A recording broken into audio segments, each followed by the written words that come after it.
Hello, BookTube. Well, it's Wednesday, and that's New Comic Book Day, and I had errands to run anyway today, so I had to go out. And so there were two comic book shops on my route, and right away the day was plagued with problems, just plagued with problems. I thought I would take the subway to get to the first of my errands. Not an untoward thought. I do it all the time. So I took a shower and I got dressed and I said goodbye to Frida and made sure she was okay, and then I went all the way to the subway and got there and realized that aside from the pants on my lower torso and the shoes on my feet, I had brought nothing with me. Nothing. I had brought nothing. No subway pass, no electronic hall pass, no IDs, no money, no wallet, no nothing. I had brought nothing at all with me. No cell phone, nothing. I don't know what I was expecting. I don't know why I didn't check for any of those things before I walked out the door. I had to turn on my heel and come back for my subway pass and my ID and my phone and my wallet with my money in it. I had to come back for all of that stuff. And I just didn't feel like it was already nice and hot outside. So I just didn't feel like turning around and going back along the same route right away, especially since it was bad enough that I was exciting Frida all over again. So I called a car. I called a Lyft is the one I use, but I shuttle back and forth between a whole, sidecar and Uber and Lyft. An amazing invention. They're an amazing invention of app technology, of the app mindframe. I just love them.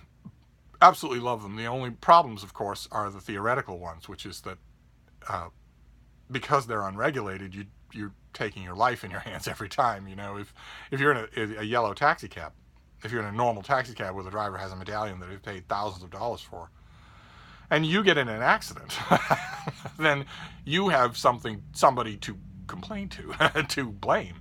Whereas if that happens in an Uber or a Lyft, good luck. I just do little jaunts here and there, and it was much, much more convenient, especially since the particular driver that I got this time around was blasting the AC in his car, so that there was no hint. You couldn't tell when you're inside his car that it was 90 degrees outside.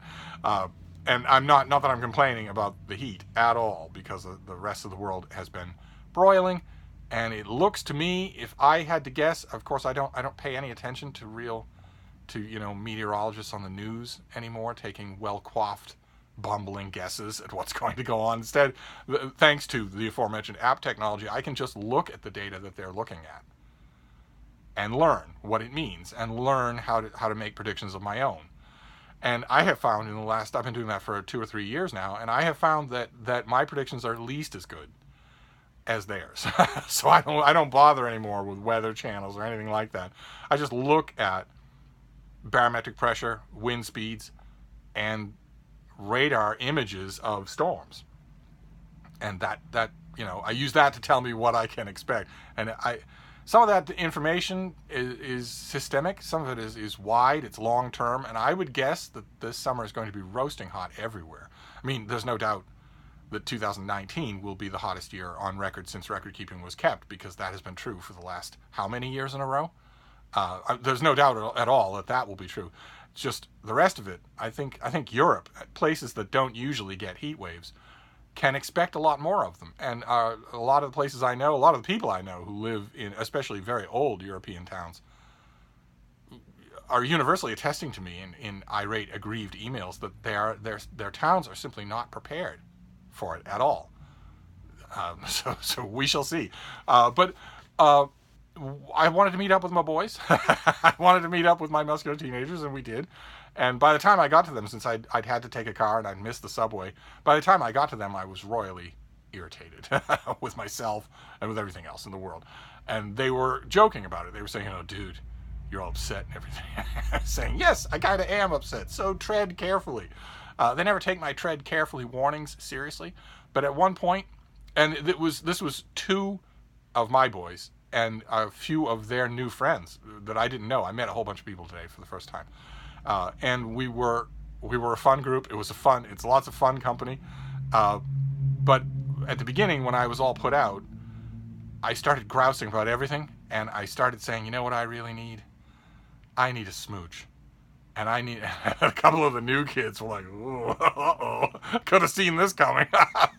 I said, I need a smooch from a species that does it right. And my two boys, the ones who've been doing errands and hanging out with me forever, said, "Oh no, dude, you're gonna do that thing, aren't you?" And all the new kids were saying, "What does that mean? What's he gonna do? Are we gonna go someplace air conditioned or whatever?" And my friends were saying, "No, no, he means a dog. He's gonna kiss a dog." And the new kids were saying, "Oh, are we going someplace? Are we going to somebody's place? Does he know a dog near here?" And one of my boys, the one that I have actually known the longest since he was 1 day old, said, "They're all his dogs, dude." And sure enough, within 50 feet, we came across a restaurant, and some douche canoe had chained his Rottweiler outside in the sun with no water and no shade, while he goes in and eats and has a beer and talks with his buddies, talks with his bros. So on the surface, yet another thing to be irritated about, but it was plenty fine by me. It was plenty fine by me. So I approached the dog and said hello, and the dog was all curious, and eyed my boys over my shoulder, and I started to stiffen from head to toe. I could tell right away what was going to happen, and sure enough, these rumbling subterranean growls were starting really low as the dog thought, they're getting too close. And I turned, my boys were already telling the new kids that were with them, because they were all thinking, "Oh, cool, what a cool dog." And my boys were already telling you don't want to come closer until he says it's okay. And sure enough, they were crowding just past my shoulder, and I had to tell them, he's not friendly. He's clearly been trained not to be friendly, so I need you to stay a good distance away. In fact, why don't you walk down the sidewalk in the opposite direction so he doesn't see your eyes, so he's not concerned about you at all. and they were confused. My boys were trying to explain to them. They were confused. They walked in the opposite direction a bit, took out their phones, started talking and whatnot. And I squatted down to eye level and got the mother of all smooches. Oh my. Once there was no danger, once there was no threat, then I introduced myself, and I booped noses, and his nose was like as wide as my face, and I made my purpose clear. I made my purpose very clear. I nudged my face against his temples, against the sides of his muzzle, and that was all it took. I got the face smooching of all face smooching. Fortunately, this was a restaurant that did not have open glass windows. It just had little windows up above. Fortunately, in other words, the douche canoe owner could not see that. He did not see that his dog was interacting with a stranger in an incredibly friendly way. Or I'm sure he would have reprimanded the dog, and maybe me. And it was just hot enough, and I was just irritated enough, so I might not have taken that well. That's not a good idea. It's not a good idea to reprimand your dog for being friendly to me. And reprimanding me for taking that friendliness is a very bad idea. Because your dog answers to me, not you. And you don't want me to say, "Well, he's not coming home with you." I will... Anyway, nothing like that even came close to happening. Instead, I got the face smooching that I wanted, and then we crossed the street and walked on.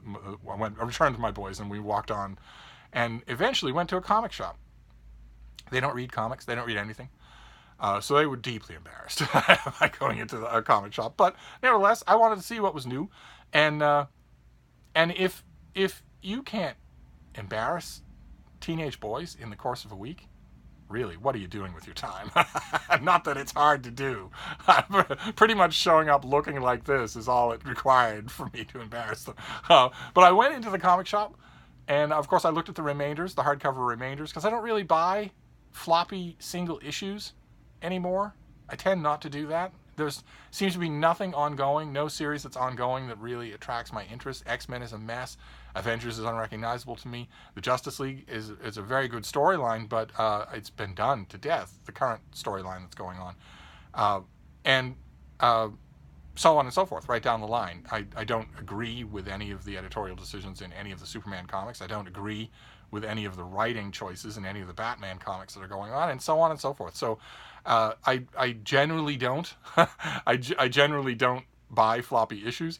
So I went looking for remainders. I went looking for reprint volumes of older stuff that I know I like, especially since I just had great luck with a big, I think I have it here, a big heavy reprint volume of Thor. This was fantastic.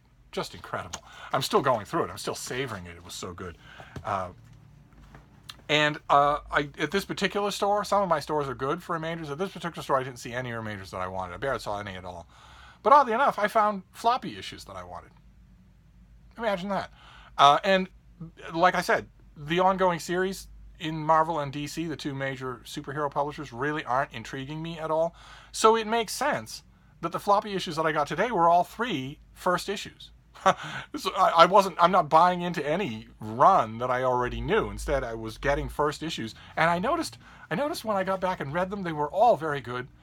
And when I got back and looked at them and thought for a minute, I realized that in addition to being all very good, they're all very old. They're all incredibly old. The 5 characters that I read about in today's comic books are all some of the oldest comic book characters of all time. That's amazing. It's amazing that we're still getting stories about these characters after all this time. That is a very durable mythology. The first one was, I'm sad to say, I think it was not only a first issue, but a one and only issue. It was Captain America and the Invaders. The title here is Bahamas Triangle. And it's written by Roy Thomas, who's been writing comics for half a century. And it's drawn by Jerry Ordway, a fantastic comic book artist. Boy, oh boy. And it's about Captain America at the very beginning of his career. Now, Captain America was invented in, 1941? 1941 is when he first appeared? That's incredible. He's still around, still the exact same recognizable guy. And he has just made his appearance, he has just debuted as, Steve Rogers has just been transformed into Captain America when this issue starts. And he is given what I think in the issue is called only his 3rd assignment, which is to go to the Bahamas, where President Roosevelt is meeting with the Duke and Duchess of Windsor in order to make sure that they are on the side of the angels instead of, especially in the wake of their flirtation with their friendly handshakes with Adolf Hitler a couple of years earlier. And the American government wants Captain America to be along for the mission incognito to safeguard Roosevelt. So he goes on board the ship. I want to show you some of this Jerry Ordway artwork. Boy, oh boy, it is like nothing that you see in current comics. It's just incredibly detailed. Let me get you another shot here. Oh no, well, there are a couple more things I want to show you that are later on. It turns out that on board, Captain America is not the only person, the only enhanced agent who is there to protect Roosevelt. In addition to that, the government has also asked Jim Hammond, the Human Torch, to be incognito on that sailing vessel, to be incognito in the president's company as they go to the compound where they will meet the Duke and Duchess of Windsor. And the Human Torch, despite his name, we're talking about the original Human Torch from the 1940s. The original Human Torch was invented in like 1939. That you don't get much older than that when it comes to superhero comics. I think he debuted in 1939. And despite his name, he's not human. He's an android who can burst into flame and control his flame. And this is the first time, this issue, that Roy Thomas, if anybody gets to write this, it's Roy Thomas. He's been writing about these characters forever. Steve Rogers and Jim Hammond bump into each other, literally, on board the vessel. They don't know who each other, neither one knows who each other is, and in the course of this adventure, they don't actually see each other in action. It's not like this is the first meeting of Captain America and the Human Torch. Roy Thomas is a continuity wonk, and he's leaving that for some other time, or knows that it has already happened and doesn't want to contravene that continuity. And the United States government, through an agent known as Betty Dean, who we've seen on this channel on a Comic Book Wednesday, have also tried to contact a 3rd enhanced individual, but they don't know if the contact ever reached him, because he's not exactly Joe availability. It's the Submariner. It's Prince Namor the Submariner.